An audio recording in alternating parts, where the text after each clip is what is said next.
मैनपुरी के करहल में एक खूंखार जानवर ने भेड़ों के घेर पर हमला कर दिया, जिससे 47 भेड़ों की मौत हो गई। ग्रामीणों में दहशत का माहौल है। पुलिस और वन विभाग की टीम ने मौके पर पहुंचकर जांच शुरू कर दी है। कुछ ग्रामीणों का कहना है कि भेड़िए ने हमला किया है, लेकिन वन विभाग भेड़िए के हमले की बात से इनकार कर रहा है।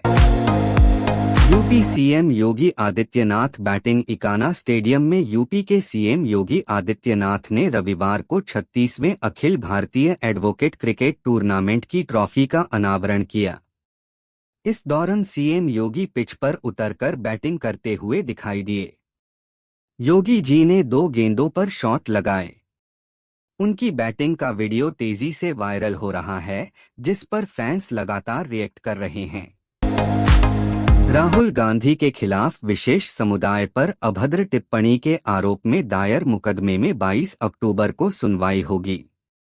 11 साल पुराने इस मामले में राहुल गांधी पर 2013 में एक चुनावी जनसभा में विवादित बयान देने का आरोप है। परिवादी का आरोप है कि राहुल गांधी ने मुजफ्फरनगर दंगों का जिक्र करते हुए मुस्लिम युवकों के पाकिस्तानी खुफिया एजेंसी आईएसआई से संपर्क होने की बात कही थी। वाराणसी में आरओबी के नीचे अनुपयोगी स्थान को बच्चों के लिए एयर कंडीशन गेमिंग जोन में तब्दील किया जा रहा है। इस 100 मीटर लंबे गेम जोन में शतरंज, कैरम, टेबल टेनिस जैसे इंडोर गेम खेलने की सुविधा होगी। अक्टूबर के अंत तक प्रोजेक्ट के पूर्ण होने की संभावना है। प्रधानमंत्री नरेंद्र मोदी अपने अगले काशी प्रवास में इसका लोकार्पण कर सकते हैं। कानपुर में बुजुर्गों को जवान बनाने का झांसा देकर ठगने के आरोपी दंपति राजीव दुबे और रश्मि दुबे पुलिस की पकड़ से दूर हैं। एसआईटी ने वादिनी रेणु सिंह समेत 3 लोगों के बयान दर्ज किए। आरोप है कि दंपति ने 500 से ज्यादा लोगों से 35 करोड़ से ज्यादा की ठगी की। एसआईटी ठगे गए सभी लोगों की डिटेल जुटा रही है। गोल्ड प्राइस टुडे रोजाना सोने की कीमतों में भारी वृद्धि देखने को मिल रही है। इसके बावजूद त्योहारी सीजन में ज्वेलर्स को बेहतर कारोबार की उम्मीद है। धनतेरस और दिवाली पर सोने चांदी की खरीदारी बढ़ने का अनुमान है। ग्राहकों की ओर से खरीदारी शुरू कर दी गई है। जानिए सोने की कीमतों में उछाल के कारण और इस त्योहारी सीजन में ज्वेलर्स की क्या उम्मीदें हैं। मुस्लिम समाज के आखिरी पैगंबर को लेकर की टिप्पणी को लेकर यति नरसिंहानंद की मुश्किलें बढ़ती हुई दिखाई दे रही हैं। महंत खिलाफ अलीगढ़ में मुकदमा दर्ज किया गया है। शिकायत के अनुसार उनके इस बयान से समाज की भावनाएं आहत हुई हैं। वहीं दूसरी तरफ अमू में छात्रों ने नरसिंहानंद तो फांसी देने की मांग को लेकर प्रदर्शन किया। यति नरसिंहानंद केस गाजियाबाद पुलिस ने ऑल्ट न्यूज के मोहम्मद जुबैर के खिलाफ भड़काऊ पोस्ट शेयर करने के आरोप में मुकदमा दर्ज किया है। जुबैर पर यति नरसिंहानंद से जुड़े विवादित पोस्ट इंटरनेट मीडिया पर प्रसारित करने का आरोप है। भाजपा महिला मोर्चा की प्रदेश उपाध्यक्ष और दासना देवी मंदिर से जुड़ी डॉक्टर उदिता त्यागी ने जुबैर के खिलाफ शिकायत दर्ज कराई थी। देवरिया वासियों के लिए अच्छी खबर। भटनी में गोरखपुर छपरा रेल खंड पर ओवरब्रिज बनने जा रहा है। इसके बनने से जाम की समस्या से मुक्ति मिलेगी। इसके बनने में कुल 38.13 करोड़ की लागत आएगी। यह 115 नंबर रेलवे ढाला पर बनेगा। बुधवार को सांसद शशांक मणि त्रिपाठी इसके निर्माण के लिए शिलान्यास करेंगे। भटनी बाईपास होते हुए भिंगारी बाजार भाटपार रानी बिहार लोग जाते हैं। बिलग्राम सीएचसी अव्यवस्थाओं के चलते खुद बीमार है। सीएचसी में न तो मरीजों के बैठने के लिए कोई समुचित स्थान है और न ही हड्डी रोग विशेषज्ञ की तैनाती है। यहां महिला चिकित्सक कभी कभार आती है। स्टाफ नर्सों के भराए से गर्भवतियों को रहना पड़ता है। रविवार की शाम ग्राम बैफरिया के राज बहादुर ने अपनी बहू विनीता को प्रसव के लिए सीएचसी लेकर आए।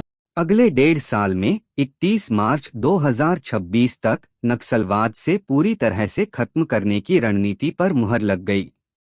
नक्सल प्रभावित 7 राज्यों के मुख्यमंत्रियों, पुलिस महानिदेशकों, मुख्य सचिवों के साथ साथ केंद्रीय मंत्रियों और सुरक्षा एजेंसियों के प्रमुखों के साथ बैठक के बाद अमित शाह ने नक्सलवाद के खिलाफ जीरो टॉलरेंस के साथ साथ विकास व जनकल्याणकारी योजनाओं को 100% जनता तक पहुंचाने पर जोर दिया। उपभोक्ताओं के अधिकार को लेकर बातें तो बहुत होती हैं, लेकिन जमीनी सच्चाई कुछ और ही नजर आती है।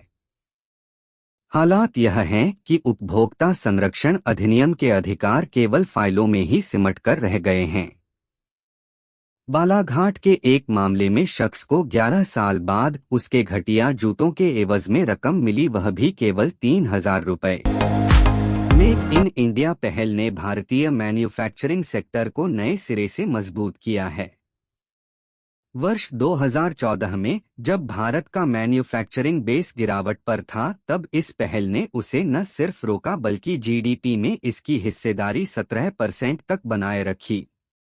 अभी भी श्रम सुधारों और लॉजिस्टिक्स में चुनौतियां हैं, लेकिन सरकार की product linked incentive (PLI) scheme से यह क्षेत्र आगे बढ़ रहा है।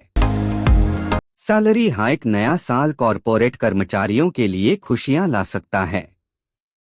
30वें वार्षिक वेतन वृद्धि और टर्नओवर सर्वेक्षण 2024 और 2025 में अनुमान लगाया गया है कि अगले साल में विभिन्न क्षेत्र में 9.5% से लेकर 10% तक सैलरी बढ़ सकती है।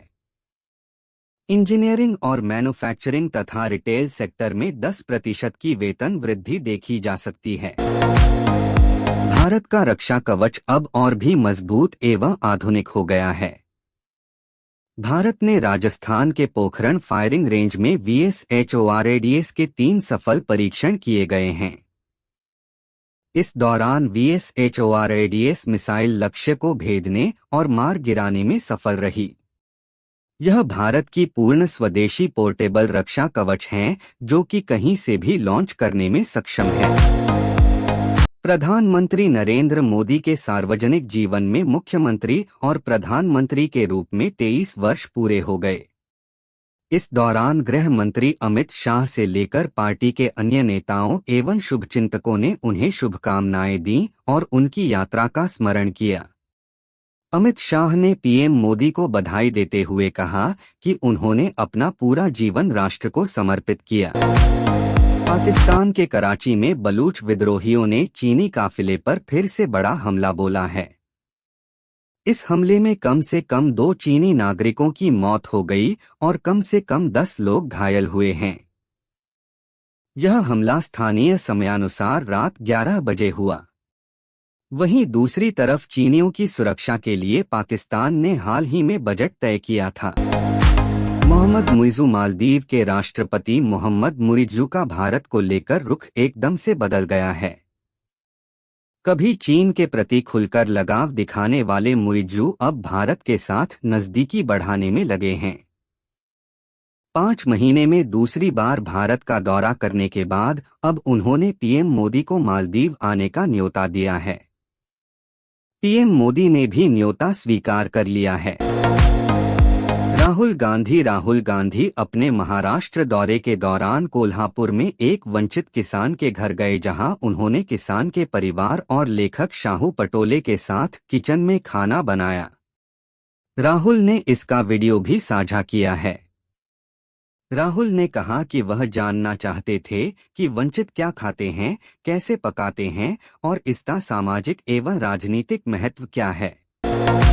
इसरो ने अंतरिक्ष विभाग में स्वच्छता को बढ़ावा देने और पुराने कामों को निपटाने के लिए विशेष अभियान 4.0 शुरू किया।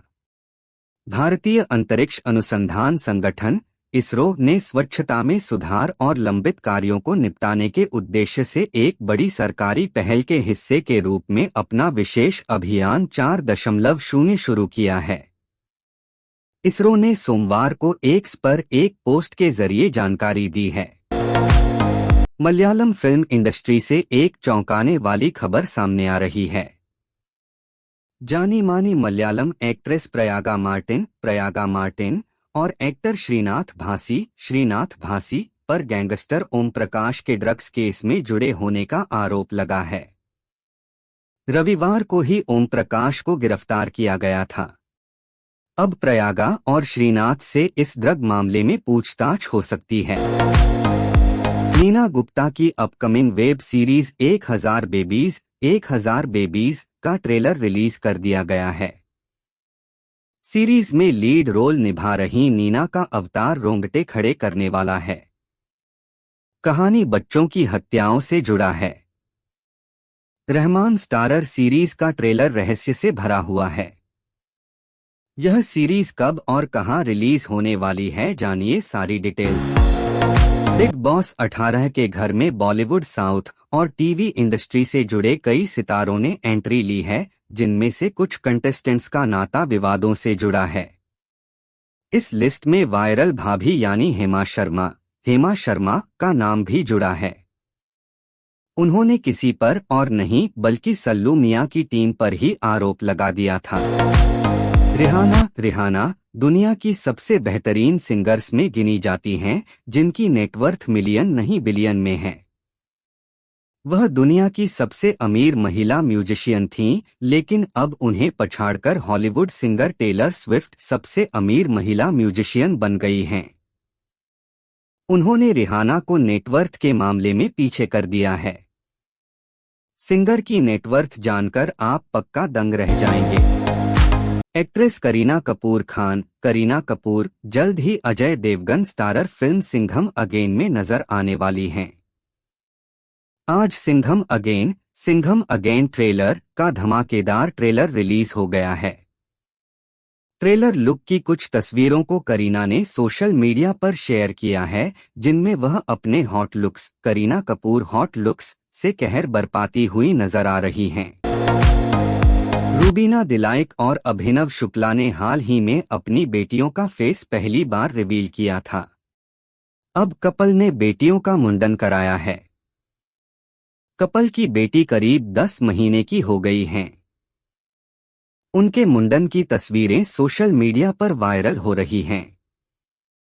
रूबीना और अभिनव ने अपनी बच्चियों का नाम एधा और जीवा रखा है।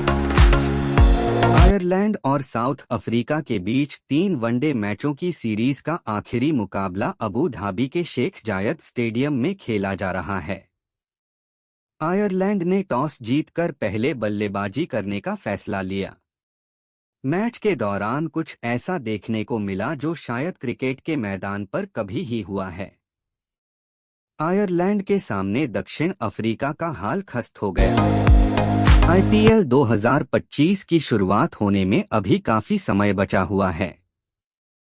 हालांकि लीग के 18वें सीजन को लेकर नए नियम सामने आ चुके हैं। हाल ही में हुई गवर्निंग काउंसिल की बैठक में कई अहम फैसले लिए गए। ऐसे में फैंस के मन में सवाल है कि क्या चेन्नई सुपर किंग्स के पूर्व कप्तान महेंद्र सिंह धोनी अगले सीजन में खलते हुए नजर आ सकते हैं। आईसीसी महिला टी20 वर्ल्ड कप 2024 के बाद न्यूजीलैंड की टीम भारत दौरे पर 3 वनडे मैचों की सीरीज खेलने आएगी। यह मुकाबले आईसीसी महिला वनडे चैंपियनशिप का हिस्सा होंगे। अक्टूबर अंत में होने वाले तीनों मुकाबले अहमदाबाद में खेले जाएंगे। न्यूजीलैंड का दौरा पिछले साल प्रस्तावित था, लेकिन भारत के व्यस्त कार्यक्रम के कारण यह संभव हो नहीं पाया। भारत और श्रीलंका महिला क्रिकेट टीम के बीच बुधवार को आईसीसी महिला टी20 वर्ल्ड कप 2024 का मुकाबला खेला जाएगा। भारतीय ओपनर शैफाली वर्मा ने कहा कि उनकी टीम किसी भी हालत में श्रीलंका को हल्के में नहीं लेने वाली है। शैफाली वर्मा ने साथ ही कहा कि श्रीलंकाई टीम पूरी तरह अपनी ओपनर चामरी अट्टापट्टू पर निर्भर नहीं है।